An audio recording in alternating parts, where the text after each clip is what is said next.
I'm Steve Wiss. I'm joined by Kevin Harper, and this is the All Sports Betting Podcast, previewing the Cricket World Cup 2019. Bit of a mixed day for us, wasn't it, on Friday, Kev? A frustrating day down at the Rose Bowl to a certain degree. From my point of view, I was really annoyed that my main pick cantered in, and the performance let me down. Frustrating one. It was kind of similar with you, wasn't it?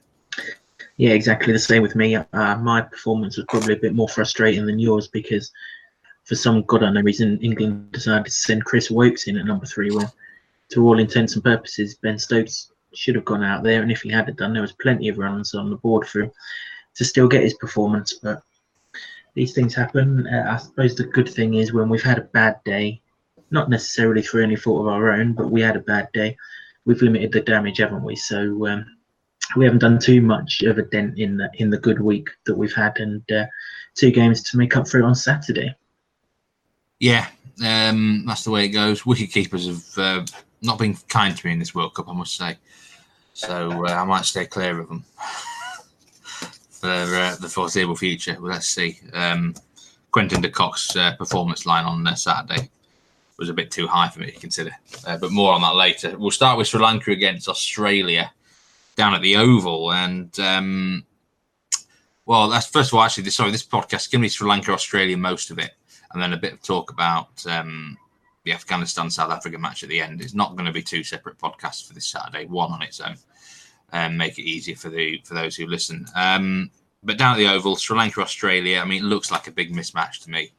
I'm expecting Australia to claim a very comfortable win. Would you agree with that? Yeah, I'm hoping that's how it plays out, Steve. Absolutely. Yeah, we've got more fingers in, more Australian pies than just about anything going in this tournament, haven't we? And they're all genuinely live runners. So the better Australia perform in this game, with a bit of luck, 2 or 3 players in particular, the better it will be for us. So I expect it to be an Australia win. I expect it to be a comfortable Australia win. Perhaps not as comfortable to cover handicaps or anything like that, but I don't see them getting scared too much here. I would say from a betting point of view, the toss is really, really important, isn't it? Because if Sri Lanka are batting first, this match could be over fairly quickly. If it goes the other way around, there's more chance of it extending quite a few hours. So from a betting perspective, is it tricky in that regard? Not really, because these 2 played in a warm-up game prior to the tournament, and Sri Lanka put up 230 odd, and they lost, but at least they put up a score that allows you to plan a few bets accordingly, didn't they? I've seen nothing in this over wicket to suggest that anyone's going to have too many problems on it. Even Sri Lanka, there's not going to be no pace and bounce that New Zealand shot them out with in Cardiff, and again, it all comes down to whether they can edge their bets and play sensibly against the new ball bowlers. And if they can, the one thing we've seen all tournament is that you can get after the rest of the bowling. So, it's probably all about the new ball, really, isn't it? And that's fine for us because the more damage Pat Cummins can do, the better. One bet you're taking is Aaron Finch's batting line in this match. Looks a pretty safe call.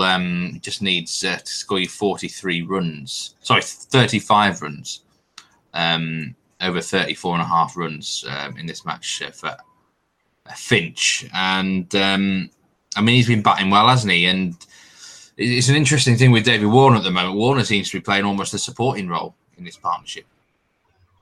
Yeah, I mentioned right at the start of this tournament, Steve, that I didn't think Warner was batting as well as the numbers suggested. I think he's improved a little bit in that regard. I think his knock at Taunton it got better as it went along. He was a little bit scratchy to start off with, but he came good at the right time. And I suppose the only disappointing thing for him from that point of view is he never went on with his innings once he got to a ton, did he? And as a result, Australia's innings kind of petered away for the 3rd time in this tournament, really. So it'll be interesting to see how he goes. But yeah, Finch has been absolutely fine, hasn't he? So far in the tournament, he's put up offerings of 66, 6, 36 and 82.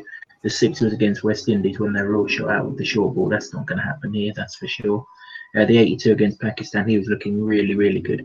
And of course, the 36 was on this ground against the best team Australia have played in, India. And he was looking $1 million then until Warner decided to chop his innings short and run him out. So as long as none of that happens again here, we should be fine. Like you say, he only needs 35 runs. He's certainly in good enough form to get that. And all things being equal, I fully expect him to cover that. I've mentioned before, actually, that this is Aaron Finch's home ground. My dog in the background certainly agreeing with this bet, may I just add. I mentioned before, this is Aaron Finch's home ground, and he'll know every inch of it. And you know, against a new ball attack that hasn't taken a wicket against New Zealand and wasn't fantastic against Afghanistan, was it? Afghanistan's openers kind of got themselves out really, rather than anything else. I'm not expecting too much damage early doors here. So yeah, I think Finch can get to 35, and he may well go quite heavily beyond that, it has to be said. I mean, if Australia do bat first in this game, what sort of how many do they need to beat Sri Lanka if they're batting first, do you think? I don't necessarily think it's how much they need to beat Sri Lanka that will occupy their minds, Steve. They've faltered down the innings on 3 occasions in this series so far, or maybe 2 occasions actually, because obviously they rescued it against West Indies, didn't they? But certainly in their last 2 matches, they faltered down the innings. They made a right pig zero of things against India in the end, didn't they? But actually, they'd given themselves a chance after 30 overs, but couldn't see it through. And the way they collapsed against Pakistan will be a concern. So I don't necessarily think it's as much how many runs. I just think they'll want to gradually build their innings and actually explode at the end. It's important, if they're going to win this tournament, that they start finishing their innings off, turning these 280s into 320s, the 310s that they got against Pakistan into 350s, which was the bare minimum they should have got against Pakistan. Yes, I accept that teams are allowed to bowl well against them at the death, and that's absolutely fine. But that's not going to be the issue here, is it? They've faced Malinga God knows how many times. There's nothing new going to come out from that. So I think for Australia's point of view, they'll be looking to play the perfect innings now. There's been a lot of talk that Australia haven't been at their best in this tournament. I don't really see why that's suddenly coming to the party. You wouldn't want a team to be at their best right now. They're going to aim to peak in Game 8, Game 9, with their 2 best performances coming in the semi-final and the final. But if they could just start to tailor their innings, pace it properly, and get Maxwell in at the right time, get him into form and get him firing, it will really help them. You would say anything over 300 will be far too many for Sri Lanka. So there's no pressure on Australia to go eyeballs out here. They should get 300 at a canter against this attack. But yeah, I really think, if not in this game, certainly over the next 2 or 3 games, they'll be looking to structure their innings right. I mentioned it before, they've kind of got a problem now with Usman Khawaja.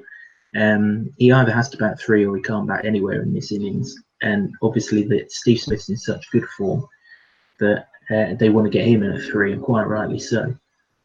So maybe down the line they need to have a look at what they're going to do with Khawaja. Maybe it's the ideal time to get rid of him here and get someone else in who can play the explosive innings down the end of proceedings. Yeah, so let's move on to the Sri Lankan batting, and well, I mean, I personally think it's going to struggle here. Good pitch or bad pitch. I just think that the Aussie quicks are going to potentially feast on this batting lineup, which has looked terrible to me. I think Stark and Cummings will have a very good chance of taking wickets in this game. And if Sri Lanka are somehow clever enough to just play them out, then I could actually see some of the poorer Australian bowlers somehow cashing in. Similar to how Afghanistan tried to smack... who was it? Was it Afghanistan, New Zealand, when Neesham got a load of wickets, something like that? Yeah. That could potentially happen as well. So either way, I think Sri Lanka are going to be in trouble. You don't like them in the first 10 overs, especially, do you? Here, you're going to take their under 50.5 runs in the first 10 overs for Sri Lanka. Yeah, you kind of just highlighted why, really. They're either going to lose wickets to Cummins and Stark, or they're going to play them out and not lose wickets. Not take any risks at all, and not lose any wickets. So something's got to give there, hasn't it? If they lose wickets, it's hard to see them getting beyond 50 runs in the first 10 overs. If you think back to that game that you just mentioned, actually, New Zealand and Afghanistan, New Zealand lost 2 wickets in the power play and they never got too far beyond 50. So if New Zealand aren't doing it against Afghanistan, if Sri Lanka lose wickets here, they're surely not going beyond 50. I mean, if you look at it logically, I mean, Australia so far have conceded 37. This is the 10 over scores. 37, 54, 41 and 51. The 54 was at Trent Bridge against West Indies when Chris Gale threatened to go mad before they managed to get hold of him. And the 51, obviously, last time out at Taunton. Completely different ground to this one against the Pakistan side, who Babar Azam looked, well, I mean, he looked like Donald Bradman, didn't he, in that 30 that he scored in that knock. I think you said to me off air, the best 30 you've ever seen, and it certainly was. There's nothing in the Sri Lankan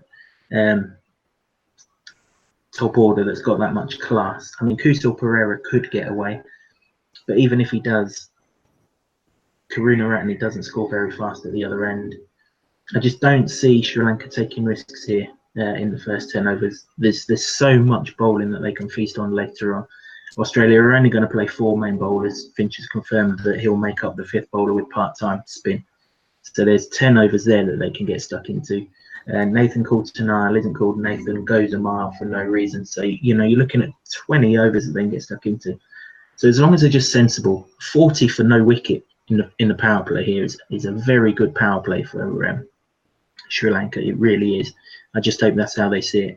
But if they don't, if they want to take risks, happy days, because Cummins and Stark will clean them up. Either way around, I don't see them getting beyond 50, Steve. Mm-hmm. And who next for you in the Sri Lankan top batsman merry-go-round? Are you going with a different bloke this time? Yeah, I mean, if Izuru Idana comes to the party here, I will go apoplectic. But I can't trust the fella again. And to be fair, by the time he's in, I'll be expecting Cummins or Stark to be back on and cleaning up the tail. So I'm going to go with Dhananjaya De Silva. If you take out the 2 openers in this Sri Lanka lineup, and I said this for one of the rained out games earlier in the week, didn't I? If you take out the 2 openers, nobody's got 30 for Sri Lanka in this tournament so far. So if Stark and Cummins do some damage, then there's certainly an opening for somebody. It's just a matter of who that somebody is. And I'm going to play De Silva at the odds. He's got a decent enough record against Australia.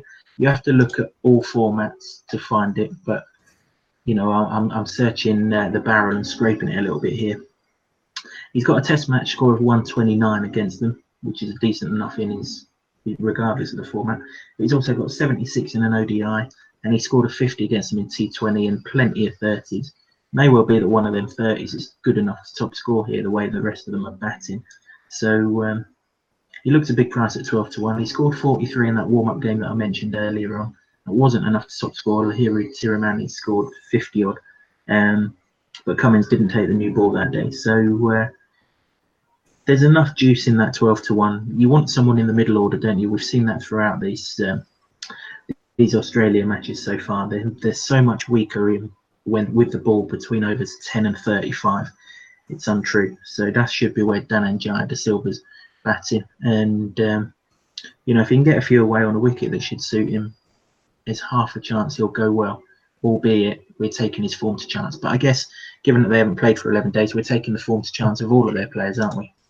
12-1 at Bet365 there. So let's move quickly on to the second game of the day. Afghanistan against South Africa in Cardiff. And there's a big problem here to start with, the weather again. Not very good. It looks like it's certainly rain in the morning till lunchtime, but then there's a window in the afternoon. So unlike some of those that have been washed out completely, there's a bit more hope that there'll be a game in here, probably reduced overs. And you've got a couple of bets for the match. Presuming, let's hope it goes ahead, and Afghanistan to win is one of them. You think they can cause a big shock here? I do actually, Steve. Well, we're in Cardiff, so it's more of a surprise when the sun's shining than when it's raining, isn't it? So, that's nothing new. I've kind of planned this out in much of the same way that you've just described it.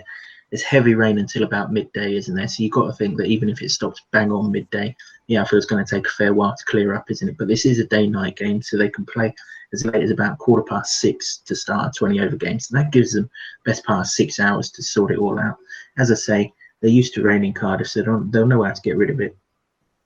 But I think the shorter the game, the better Afghanistan's chances are for a couple of reasons, really. Firstly, their spinners have much more of an impact. Rashid Khan has had enough time now to get over that tonk to the head that he took against New Zealand after the washout in the last game. He should be fit. He played for Sussex here last season in the T20 Blast, took 2 for 27, so he's good at the ground. Mujib also played here for Hampshire, and obviously Mohammed Nabi's taken 4 wickets on this ground as well, hasn't he? So he's in decent nick. So that's 12 overs of a possible, let's say 20, 25, maybe 15 out of 25 overs, whatever the game is. That's going to be quality spin. I've mentioned time and time again in this tournament that South Africa cannot play spin, and we've seen it time and time again, to be fair. Chahal got 4 wickets against them, didn't he, at the GS Bowl, and as we saw on Friday, that didn't move a millimetre spin-wise. So that's where Afghanistan's strengths go into South Africa's weakness. But the other thing, of course, is South Africa have to win this game. We think they're out. The whole world think they're out, but they can't possibly think they're out, so they have to win this game. And if they do falter with the bat, it's going to put an awful lot of pressure on with the ball. And if someone like Zazai or the fella who's looked really good opening alongside him, Zadran, one of them gets away and gets them off to a flyer, all of a sudden there's going to be a few messy pants in the South African side, isn't there? And whilst they've got the class with the ball to cope with it, isn't going to take an awful lot for Afghanistan to get away here. I think they're probably playing with freedom now. I know their captains talked a good game and said that they can still qualify, but I think, you know, all things being equal, we all know that that's not the case. So they can throw the bat with a little bit more freedom, not like in the game against Sri Lanka where you could see the weight of expectation in chasing that total down certainly weighed them down. I don't expect that to be the case here. Of course, it's a long shot. I'm not saying that Afghanistan will win. I'm just putting up the option for Afghanistan to win. And they're 13-2. You don't need to go mad on this one. But there are certainly many occasions in the past where South Africa have choked in pressurised situations. If Afghanistan can get them in one here, who knows? They might well do it again. You also got the other bet for the game, Rabada top South African bowler. What price is this one at? 11-4. I'm going to take it at bet 365, Steve, because I don't think this is one of those that if it's a tie, the economy rates comes into play. But you know, I mean, surely they're not going to try and slog Kagiso Rabada. It is just not going to happen. You know, if I'm wrong about Afghanistan winning the game and South Africa win the game, you've got to think that Rabada's going to do some damage. Zaza does look like a walking wicket up top, doesn't he? And Rabada's more than good enough to get rid of him. And if he does, you know, I mean, if this is a shortened game, 2 wickets might be enough, 3 wickets, he's perfectly capable of getting them. He is the leader of this attack. He needs to come to the party. To be fair, he's bowled really well, hasn't he? No one can take a catch off of his bowling. That's his big problem. But if South Africa hold their catches here, then I think they'll be fine. Yes, Imran Tahir comes into play with his mystery spin. But Afghanistan will probably be more comfortable with spin. They took Zampa to the cleaners earlier on in the tournament. And also, if the outfield's absolutely lush and full of water, even when this game starts, Tahir's probably going to struggle to grip a bar of soap, isn't he? So I think over the 2, I'd favour Rabada, particularly as he's got that walking wicket in his sights first up. So you kind of got 2 options there, haven't you? You've either got the option where Afghanistan win at a tasty price.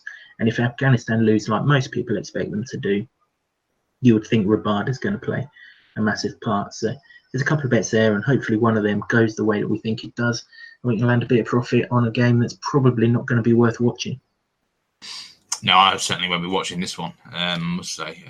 Doesn't hold too much interest for me, and I'm probably going to be out for it. So, well, thanks for the thoughts on those games, Kev. We'll be back for Sunday's big game between India and Pakistan. So I'm absolutely massive one there. Looking forward to previewing that. But let's hope we can get a good return out of the Saturday fixtures. So thanks very much. Cheers, Steve. All the best.